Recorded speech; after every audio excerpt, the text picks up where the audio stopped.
Mes chers frères et sœurs, paix et bien dans le nom de notre Seigneur Jésus-Christ. Une seule chose je nous propose aujourd'hui pour notre méditation. Je crois en Dieu, notre Mère. Dans la première lecture, le prophète Isaïe nous révèle le visage d'un Dieu Mère, autrement dit, le côté Mère de Dieu. Consolez, consolez mon peuple. Rien ne nous garantit qu'il s'agit d'une révélation du visage d'un Dieu Mère de par cette affirmation. Car si consoler est l'action de soulager quelqu'un dans le chagrin, dans la douleur et dans les pleurs, cela n'est nullement le propre de la femme, puisque même les hommes aussi consolent. Cependant, le prophète Isaïe ajoute « Parlez au cœur de Jérusalem, proclamez que son service est accompli, que son crime est expié, qu'elle a reçu de la main du Seigneur le double pour ses fautes. » Par cette déclaration, le prophète met Dieu et Jérusalem dans une relation de Dieu et sa fille. La fille qui est Jérusalem pleure parce qu'elle a péché. Dieu la console en lui annonçant que son péché n'a pas rompu la relation qu'elle avait avec Dieu. De plus, Dieu ne s'est pas résolu de ne plus prendre soin d'elle. Au contraire, Dieu donne le double pour sa faute. Il faut entendre par là, Dieu ajoute sur la grâce habituelle une autre grâce, pour ainsi dire, Dieu lui promet la plénitude de la grâce par son Fils qui viendra. Mes chers frères et sœurs, le Dieu que le prophète Isaïe nous révèle ici a le visage d'une mère. Du moins, nous avons dans cette première lecture le côté mère de Dieu, car une mère seule a le cœur aussi large pour supporter le tort de son enfant et plus lui redonner une autre chance. Seule une mère croit jusqu'à la dernière minute que son fils mérite grâce sur grâce, car l'amour d'une mère pour son enfant ne connaît ni la pitié ni la limite. Au nom de cet amour, une maman peut anéantir impitoyablement tout ce qui se trouve en travers de son chemin. Elle peut rentrer au feu pour sauver son fils que tout le monde traite de bandit. Ainsi donc, c'est au nom de cet amour que Dieu notre Mère console sa fille Jérusalem et lui promet la plénitude de la grâce pour toutes ses fautes. Il faut entendre par là la miséricorde, Rahim en arabe, qui consiste à prendre le pécheur, le porter dans le ventre, le purifier par les douleurs de parturition et l'accoucher nouveau-né, c'est-à-dire sans faute et innocent. Dieu accepte de reporter Israël dans son ventre comme une mère afin de l'accoucher nouveau-né et innocente. C'est pourquoi le prophète Isaïe conclut en ces termes: comme un berger, il fait paître son troupeau, son bras rassemble les agneaux, il le porte sur son cœur, il mène les brebis qui allaitent. Nous voyons ici les actions d'une mère envers son enfant. Faire paître, c'est-à-dire nourrir, porter sur cœur, c'est-à-dire prendre dans ses bras avec tendresse, amour et désir de protéger, amener les brebis qui allaitent, c'est-à-dire prendre soin de la santé physique. Voilà ce que fait Dieu lorsqu'un homme accepte de se faire enfant devant lui. Il lui révèle son côté maternel, il lui montre le visage d'un Dieu mère.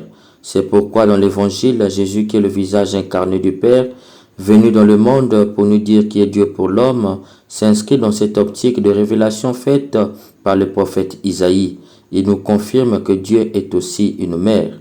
En effet, dans l'évangile, Jésus demande l'avis de ses disciples. Si un homme possède 100 brebis et que l'une d'entre elles s'égare, ne va-t-il pas laisser les 99 autres dans la montagne pour partir à la recherche de la brebis égarée?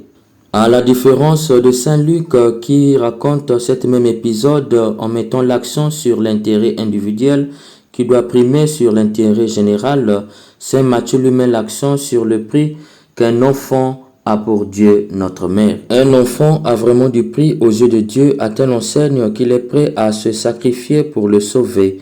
D'où Jésus ajoute « Car le Fils de l'homme est venu pour sauver ce qui était perdu ».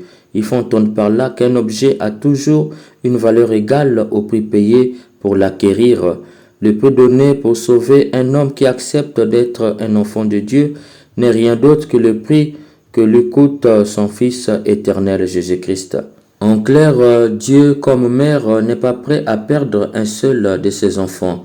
De la même manière qu'une mère ne veut jamais perdre un de ses enfants, même si ce dernier a dépassé 60 ans, pour elle c'est une malédiction, un enfant seul a le droit d'enterrer sa mère et non le contraire, Jésus nous révèle qu'il en va de même pour son Père.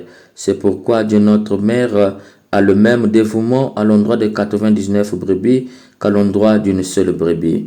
99 brebis dont la vision mathéenne, il faut entendre par là, c'est celles qui ont déjà l'âge avancé.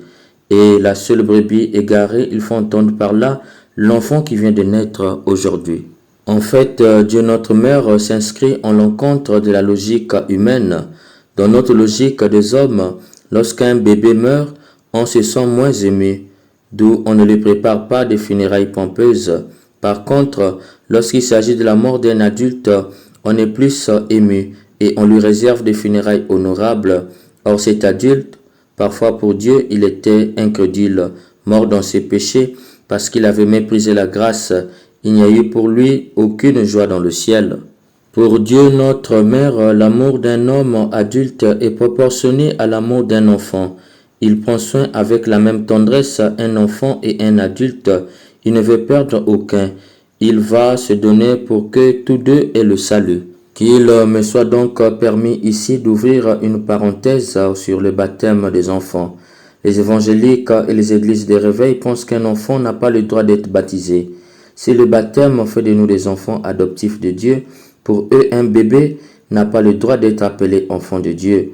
Vous voilà confondus ici. Matthieu nous révèle que Dieu a un côté mère, et ce côté mère fait qu'il accorde la même attention aux adultes qu'aux bébés. Dès lors qu'on accepte d'être ses enfants, il nous révèle son côté maternel. Quel est le sacrement qui fait de nous des enfants de Dieu? Mieux, quel est le sacrement qui montre que nous avions accepté d'être les enfants de Dieu? C'est le baptême. Alors pourquoi vous refusez de baptiser les enfants? Dieu lui-même ne refuse pas de prendre soin d'eux. D'ailleurs, il nous révèle par son Fils qu'il prend soin avec le même dévouement un adulte et un bébé. Pourquoi vous voulez interdire à Dieu ce que lui-même ne s'est pas interdit? Refuser le baptême aux enfants, c'est refuser le côté mère de Dieu. Alors s'appliquera à vous ce verset qui venait avant cet évangile. Prenez garde de ne pas mépriser un de ces petits. Matthieu 18, verset 10. Car il ne s'agit pas seulement de ceux qui ont l'âge de la raison. Les petits, ils font entendre aussi ceux qui n'ont pas encore l'âge de la raison. Mes chers frères et sœurs, nous sommes invités à prendre conscience de notre état perpétuel d'enfant de Dieu. Que l'âge, l'avoir et le pouvoir ne nous fassent pas oublier que nous sommes enfants de Dieu et que nous avions envie qu'il nous révèle chaque jour son côté maternel. S'il est vrai qu'aucune mère n'est assez vieille pour mourir et que chaque fois qu'une mère décède, le vide se fait sentir chez les enfants, tout me porte à dire que l'homme qui oublie qu'il est enfant de Dieu ne bénéficie pas de ce côté mère de Dieu. Du coup, il est pire qu'un orphelin de mère, car il a perdu la tendresse éternelle de Dieu notre mère, duquel nos mamans étaient le reflet. S'il est dit qu'une maman est porte-bonheur et que sa présence nous donne le sentiment d'être immortel, il faut croire que Dieu notre mère est porte-bonheur éternel et accepter d'être son enfant ne nous donne pas le sentiment d'être immortel, mais nous rend immortels. Puisse l'Esprit Saint nous aide à ne pas seulement voir en Jésus qui vient à Noël le visage d'un Père aimant, mais aussi de voir en lui le visage d'une mère tendre, afin que nous ne soyons pas des enfants déséquilibrés de Dieu, mais que nous soyons des enfants équilibrés de Dieu, à l'exemple de saint Ambroise dans l'Église faite aujourd'hui. Amen.